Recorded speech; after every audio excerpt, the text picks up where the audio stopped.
I want to talk about the military, and we'll kind of go another round, and then we'll have questions from the audience, but I don't know about the MILAB, what they're calling the military abductions. It seems like maybe the ETs can be masquerading as military, because it seems like if they are military abductions, they have to be part of a whole other arm of the secret arm of the military. What do you say about the military abductions? I think that there are military abductions, but I don't believe that they're taking part as an aspect of the formal U.S. military structure. Okay. So what you have in the intelligence community, I think many of us are aware, in the black budget community, are called special access programs.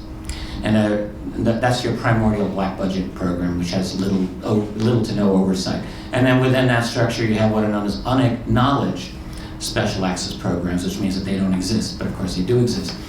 And what we also know is that most of those programs are very privatized. So that military personnel are not always involved. Our military's got contractors dominating it anyway. So within those very, very deeply clandestine, compartmented programs, this is where I am firmly convinced that there is probably a number of ET-related programs, and I do believe that there are military abductions. My suspicion is that they involve people who are of interest or of value, either in the sense of having had ET contact, or in the sense that they have psychic capabilities that are of value in gathering intelligence. That's why they contacted you for your psychic capabilities, right, Duncan? Was that? Yeah, in a sense, if the protective layers, everyone has protective layers within their mind function that's standardized. And this gets very quickly into sexuality, which is some of the research in some of the black ops, is to have someone go into a physical resonance of the body, and whether it's physical sexuality or not. ESP is down in the third and fourth level of subconscious. Most people don't sleep deeply enough there. And part of that process, when a person comes to physical resonance or an orgasm, just before a person goes off physically, the mind opens up, and in that open state, information can be brought down in. A lot of people at the night after, hey, this is great sex, but I don't feel good. They're actually taking on patterns of the other person because they're in that open state. Well, you're talking about we have to redefine ourselves, who we are as human beings, and this is the work of Dr. Hurtak at the Academy for Future Science. So, a lot of popular writers have written about the Philadelphia experience, I should say, / experiment. Yes.